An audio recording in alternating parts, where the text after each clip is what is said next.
Nikes on my feet, keep my cipher complete. Nikes. Nikes on my feet, keep my cipher complete. Nikes.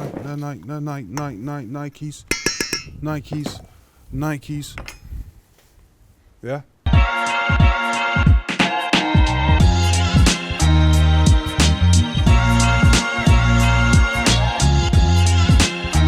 Hello ladies and gentlemen, and welcome back to Sunday Sessions. I'm not hungover, you are.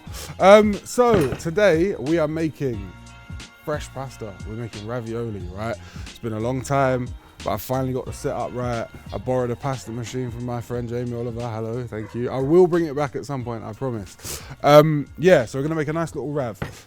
So, everyone's got their own fucking pasta dough recipe.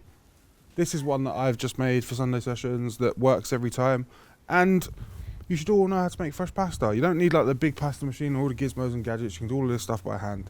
If you do want to do this in a mixer, you can do that. Just let us know where you parked your horse because you're a cowboy, yeah? So, in here, 350 grams of 00 flour. Now, 00 flour is the flour you use to make pasta. It's milled on the finest setting to give you a finer flour, which somehow makes things better. I don't know the ins and outs of it really. And then I've got 350 grams of semolina, yeah, which is Durham wheat, again, milled through the finest one. This is gonna cost you a bit of money and you're probably gonna have to go to an Italian delicatessen to find it. I buy mine from Natura, but if you've got an Italian delicatessen, 9 times out of 10, they will have both of those things, right? So I'm just gonna tip this out onto a board. Now, bear in mind, we're working outside today, yeah? So bits of flour are gonna fly around. This won't happen indoors, I promise. Are we on the board? We are somewhat on the board. Now, I always find when making pasta, it's best to work on a piece of wood, right? So I've got a nice big wooden board. This will help draw out the moisture as we start to knead the dough and stuff, yeah? Now, in here, let's talk about eggs. I have 3 whole eggs, 12 egg yolks, and then I'm gonna go in with 2 tablespoons of olive oil. Olive oil is just gonna give us that silkiness, the binder. These eggs, right, are St. Hugh's rich yolk eggs. If you're gonna do this at home, use Burford Browns. But again, if you've gone to an Italian delicatessen to get your flour, they should have pasta eggs or higher fat content eggs that are gonna give you that nice rich color, yeah? This goes into the well that we've made in our flour, yeah? I'm just gonna break the yolks, right? Just gonna give them a little stab, just like so. And then what we're gonna do is we're gonna start mixing our dough. So the reason we've created this little crater, right, is so that we can slowly start to bring flour in to start to thicken our eggs, right? If we try to do this without forming this lip and our eggs spill everywhere, we're fucked. There's no going back. You're gonna have eggs slipping all over the gaff. Long thing. Again, if you're a cowboy and you've left your horse outside, stick this in a mixer, yeah? Little dough hook, let it go for 15 minutes. We're starting to thicken, yeah? Our eggs are a nice color. We're in the sunlight. We're all a little bit hungover. Now, at this point, I'm gonna scrape eggy mixture off of my fork, yeah? Also, do this with a fork and not a spoon because a fork allows you to scrape and a spoon doesn't. Fuck this off. And now what I'm gonna do with this thing, which is a fish slice, if you've got a bread scraper, use a bread scraper. I'm just gonna slowly introduce this flour into our dough in the middle, right? Like the final scenes of Scarface. Just slowly introduce. Now, my pasta dough, all of this flour is not gonna get used, right? So I know it looks like a lot of flour. I put enough flour down so that I can form my dough, and then anything that's left on the bench, I then fuck off and we knead the flour. Our eggs are taking in as much flour as they can. We're getting to like a breadcrumb stage now where we're chopping it through. I can slowly start to bring my hands in. And you'll feel, look, you'll feel where the wet bits are. And what I wanna do is take the flour from the bottom and introduce it into the wet bits. So I'm like scooping and pressing at the same time until I form a rough dough, right?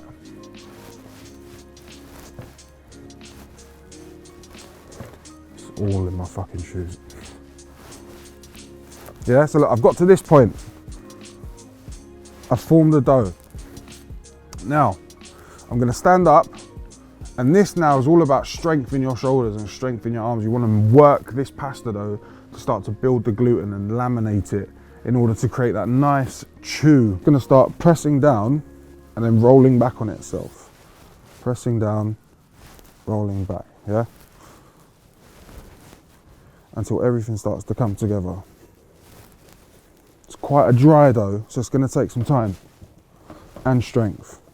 Right, so look, got to a point where my dough started to come together, yeah? All this shit on the board now, I'm just gonna scrape off. I want a clean working environment, clean-ish. Yeah?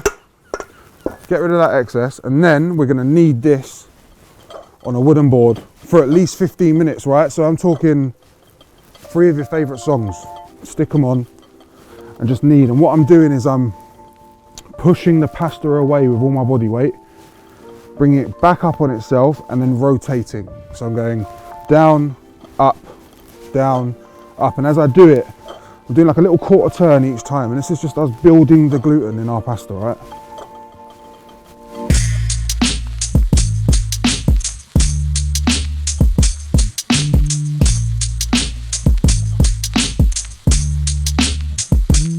So, we're gonna knead this until we've got like a smooth, leathery consistency.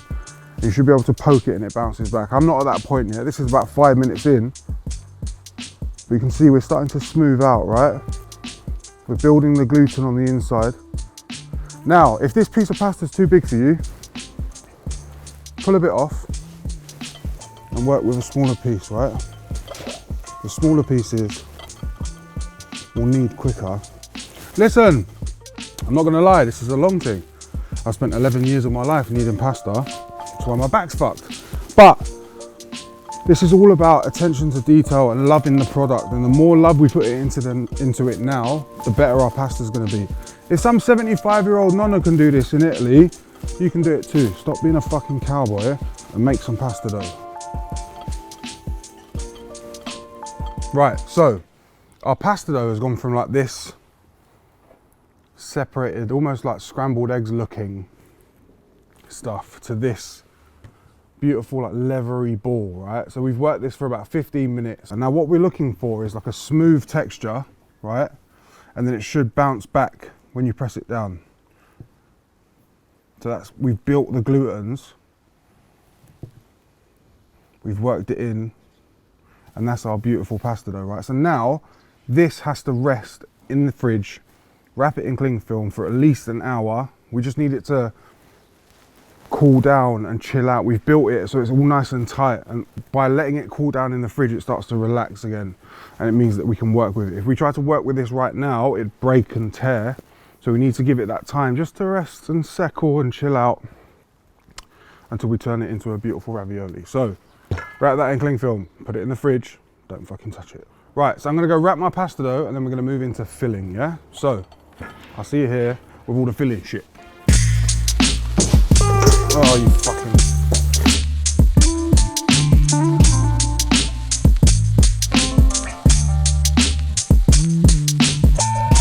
Pasta's done, it's resting in the fridge. Let's talk about what we're gonna put in it. Now, traditionally, I like raviolis with just ricotta in, but it's autumnal, it's that time of year.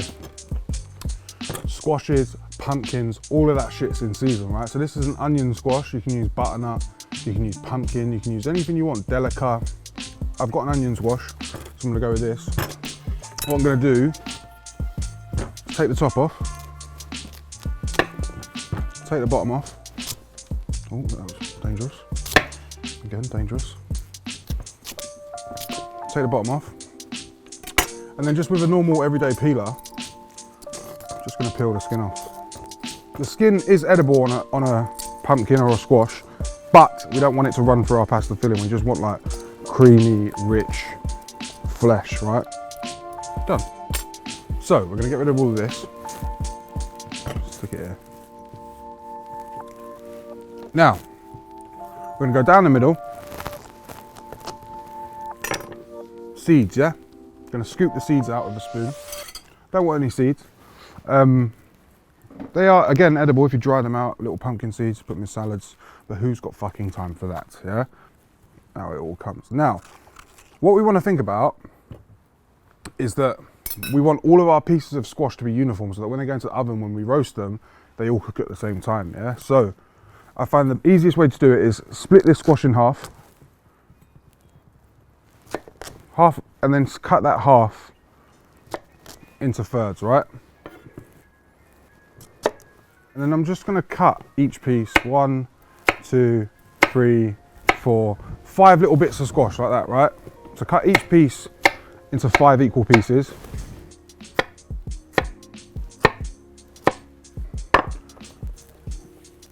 Squash into a bowl.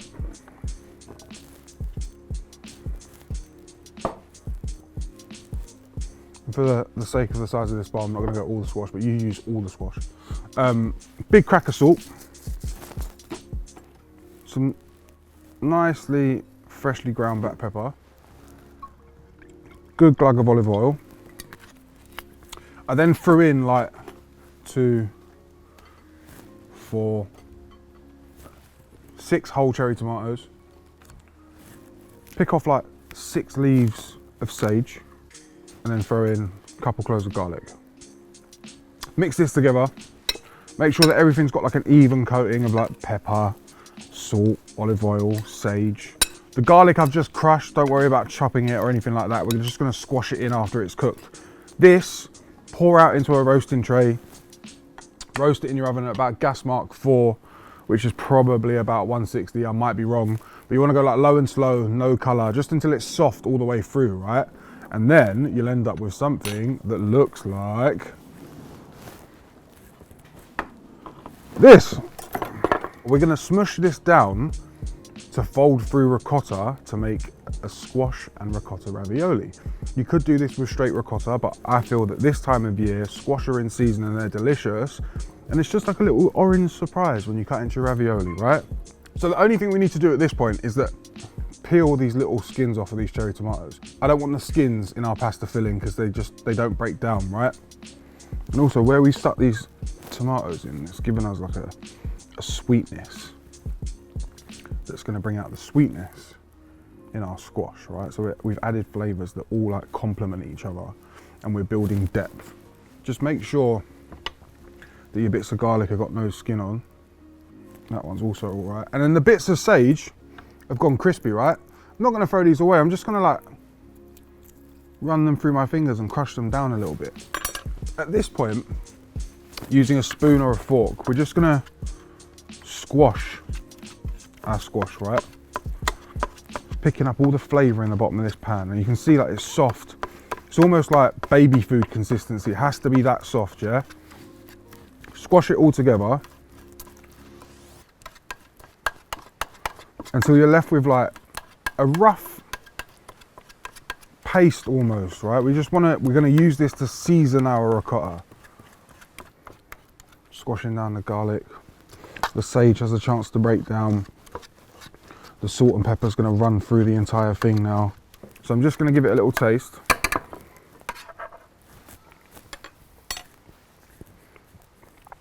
Yeah, nice. Nice, nice, nice. A little bit salty. Good whack of black pepper. Gonna stick this into our bowl. Now, here, there goes my piping bag. Here, I have some ricotta, yeah? Good stuff. Use an Italian brand, don't use like a supermarket brand because they're no good. They're full of water. We want a nice one, spend a little bit of money on, because this is like the carrier, the binder, one of the main flavors in our ravioli, right? So, this has been sorted into nice little pots for me that are a fucking love heart shape, which is nice and cute. This is just so that the ricotta remains dry, right? So, each one of these is 100 grams. 1, 3. How cute are those, bruv? Sending me mixed signals, man. Mixed signals. Right, 300 grams of ricotta goes into our filling, yeah? And we're just gonna fold this through. Now the ricotta is gonna give us a freshness, a carrier to carry all that flavor with, right? And then for me, something that goes great with squash and ricotta is nutmeg. Buy nutmeg whole, don't buy dust. It's fucking dead. Half a freshly grated nutmeg.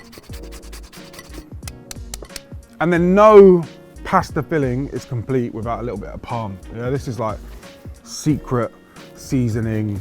It's gonna help if you find that your filling's too loose. If you add Parmesan to it, the Parmesan's gonna bring it together and suck it all up, right? So we're gonna grate in some parm. And I'd say about 75, 80 grams of Parmesan is plenty.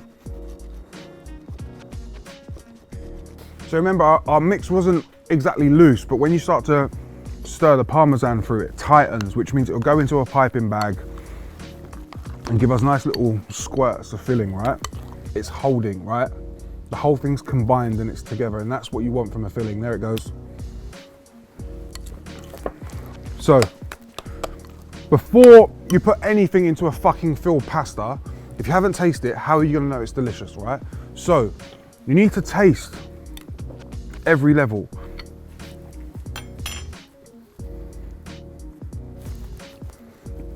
The nutmeg's gone. Hello, I've made everything delicious. Got a little saltiness, like it catches you here, of Parmesan. The squash is still like at the forefront. The ricotta's provided like a luxury creaminess that you want from a pasta filling. That doesn't get easier than that, to be honest with you, ladies and gentlemen. I put some fucking vegetables in the oven and then mixed it through cheese.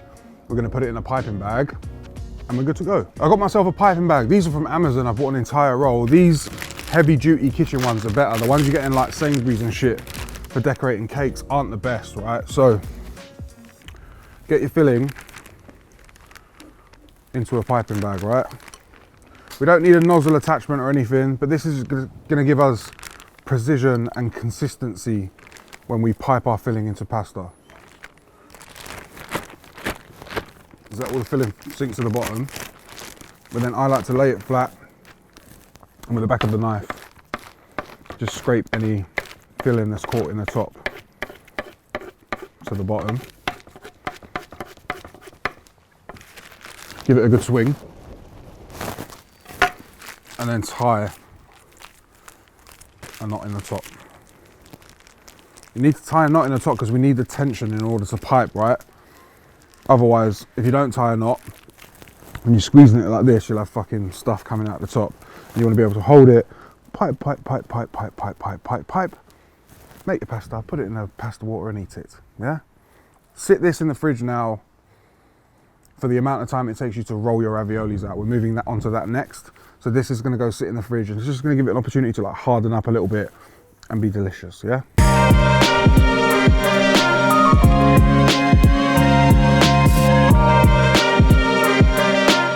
Right, we're back. I've cleaned down, I've set up my pasta machine.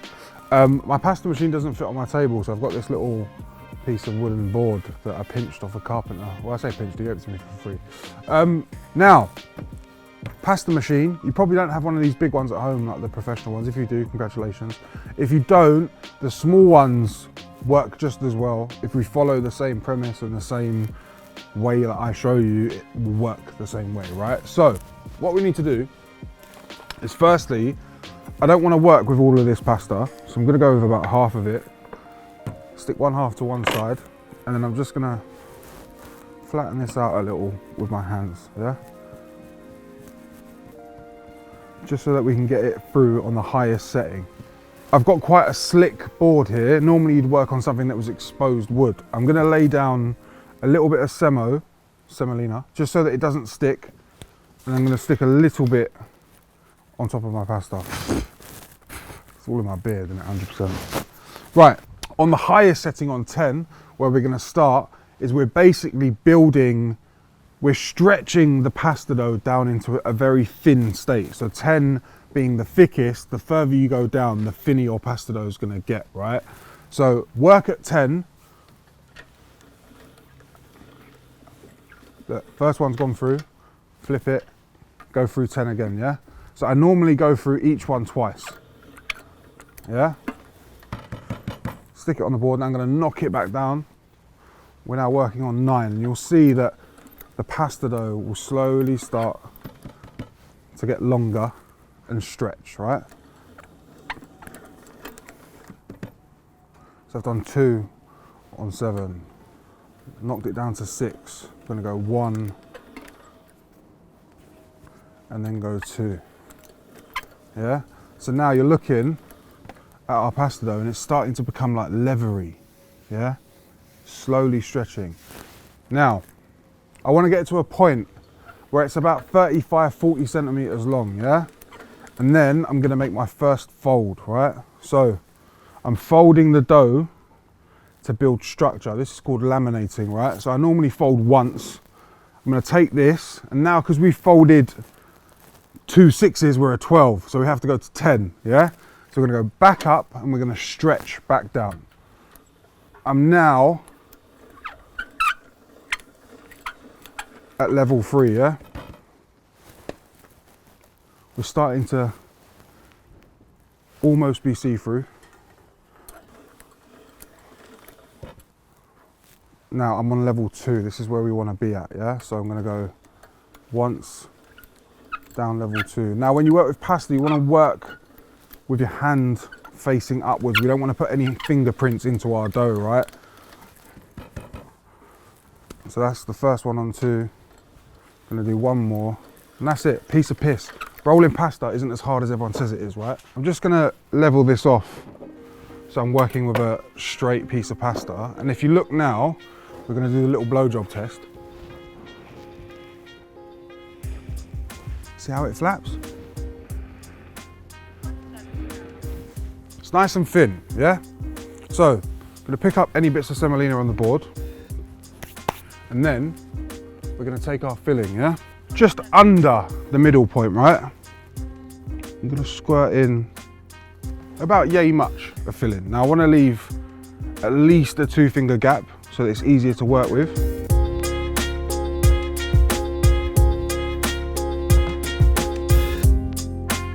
I've got my filling all lined up. In here, I've just got like a little spray bottle of water. I want it like on a mist, yeah? Just a little mist. And this is gonna help our pasta stick without using more egg, right? Now, what I'm gonna do is pick up the bottom and in one swift motion, fold, right? So now, where we've piped, this is the back end. This is the part that's touched the pasta that was here. We flipped it on itself and we've just created a nice little blanket, right? So I always work from left to right with my hand in like a C shape and the other hand with just a finger to push out any air and cup the filling into the pasta, right? So I know my mix is here, so I'm just gonna cup until I reach the mix, right? This is my filling. I'm gonna make sure that this bottom end's sealed. And then when I get to about here, so I've cupped 3/4 of the way around, right? You can see where I've left that little indentation. I'm gonna cup, which means all of the air is now pushing into the next pasta dough. This little funnel that we've created here is the air escaping into the next one, and we should be able to push the air all the way out of the other side, right? So I've cut 3/4 of the way, and here I'm just gonna press my finger down and then slide along into my next ravioli, right? So this now is a ravioli with no air in it whatsoever. If there's air in your ravioli, when you cook it, it's gonna fucking puff up, it's gonna lose all of its filling, it's gonna be shitty. One of the main things you worry about here is getting the air out of your dough, right? So you can see it's a nice pillow of delicious filling, yeah?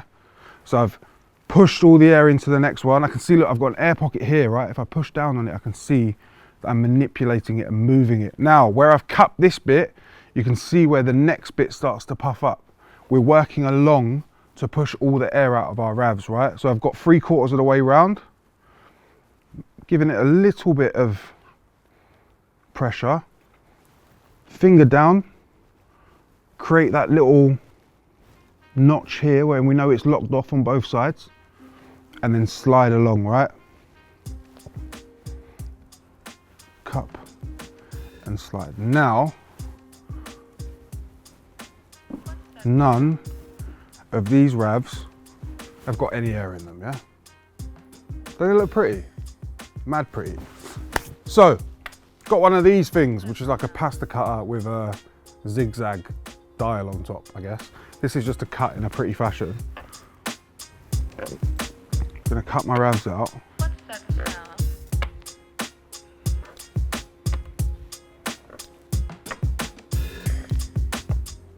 I'm gonna push out any air that's in the top. If you've got air in them now is the time to correct them.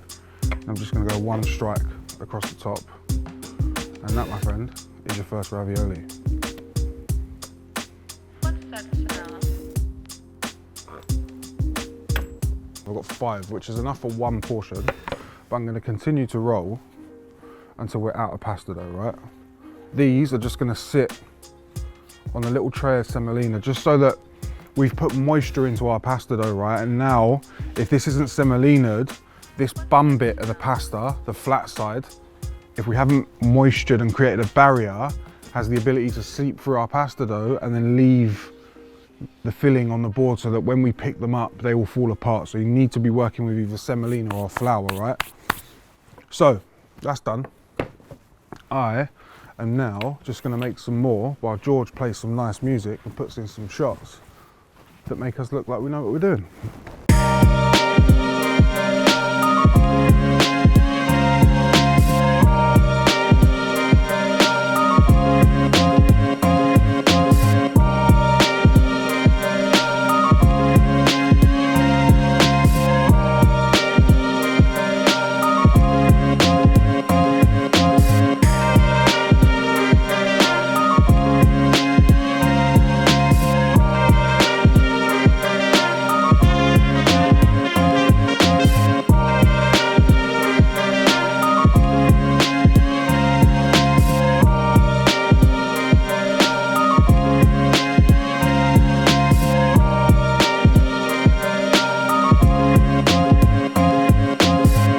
Now at finishing fucking stage, the bit where we get to eat it and put it together, right? So first things first, heavily seasoned pan of water up to the boil. It's a rolling boil so that when we drop our pasta in, it can come back up to temperature, right?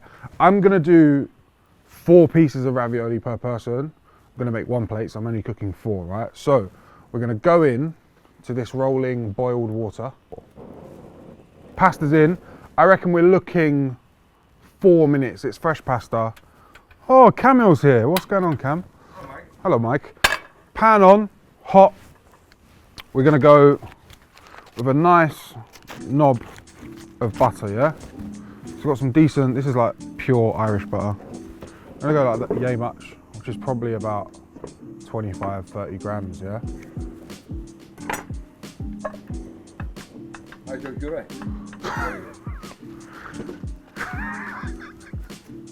Now, so we're making brown butter, right?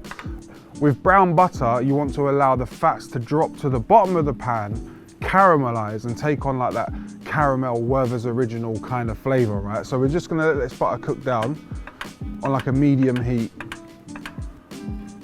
and allow it to do its thing. I might give my pans a quick swapsies because this is about to over. Where's the dog? Where's the dog? Yeah. All right, cool. I'm gonna swap my pans over, yeah, because that fucking thing's hot. Gonna get the butter on here. You're gonna wait until it slightly turns brown and smells like a Werther's Original, yeah? Gonna pick off a couple bits of sage and we're just gonna fry the sage in the brown butter, and it's gonna give our brown butter a different flavor, but also make the sage crispy. So look, we're bubbling away. It's ever so slightly starting to change color, right? You see the color? It's dark, it's caramel. I'm just gonna throw in a few bits of sage, and the sage is just gonna perfume, cook in the butter and go crispy, right? Now, ravs have been boiling that entire time, which has probably been about 4 minutes. Gonna let it come up once more, there it goes. And here, we have our beautifully cooked ravioli, yeah? Now, I don't want any pasta water on this, I'm just gonna give it a little drain. I don't want them to like slip and slop around the plate and whatever. Just gonna turn them over so that the fillings facing upwards. Just for presentation purposes, more than anything. Presentation very important. Very important, Camille, thank you. Very important. Just going to take these few bits of crispy sage and plonk them over the top, right? And then I'm going to pour over my brown butter, which is like proper autumnal. It's going to bring out the flavours of the squash. And then we're going to go Parmesan on top. And that, ladies and gentlemen, is ricotta and squash filled ravioli with a brown butter sage sauce.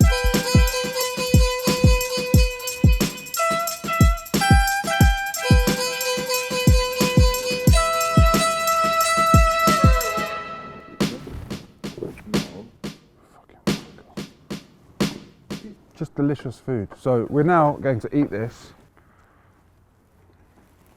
Look at that in there, man. Our pasta's nice and thin. Our filling's like up to temperature. You can see the bits of Parmesan. I like the irregularity of having like a little bit of squash that's looser than the other as well. A bit that's a bit chunky. Is that eatable? Yes, it's eatable. Very good. Down the hatch. Thank you.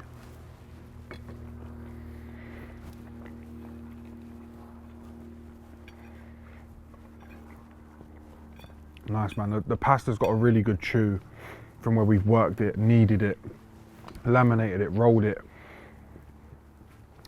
I'm getting like all types of autumn. Yeah, it's like this is like brown jacket weather, Timberland boots on, like sun's still shining but it's cold out. It's that kind of dish, man.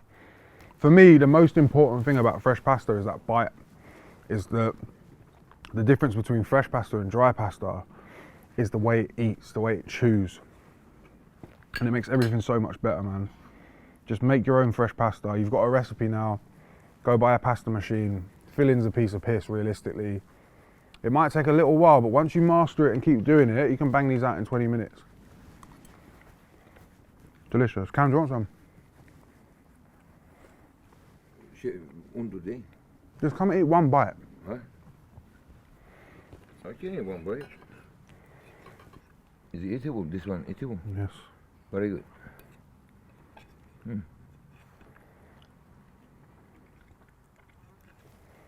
Sorry. Oh, man. 10 points. 10 points. Camille's impressed. It's a fucking great one, man. The reason we went brown butter instead of butter emulsion is that I feel that. Oh, this is nice, honestly. Thanks. This is nice, George. This is nice, honestly. Better than Italian one. Italian cook is dish. Kinda. We call it pirofu. Yeah, it's called pirol in Pirofu Turkish, in Turkish, yeah. which is Turkish Cypriot. yes. Okay, Camille. Because we came from the Benedict, didn't it? Yeah, came from the Benedict Arnold.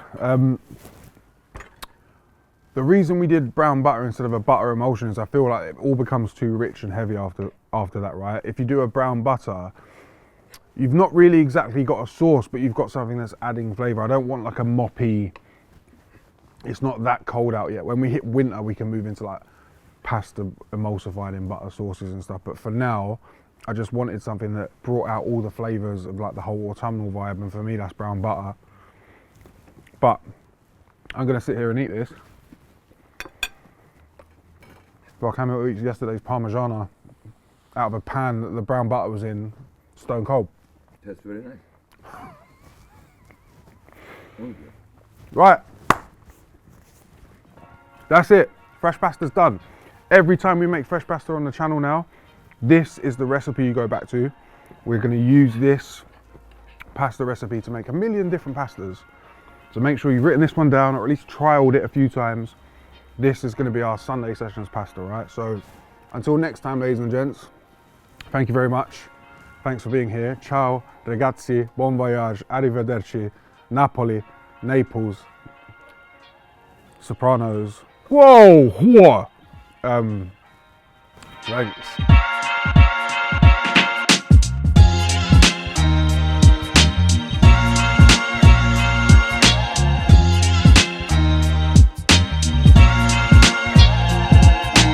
Say thank you.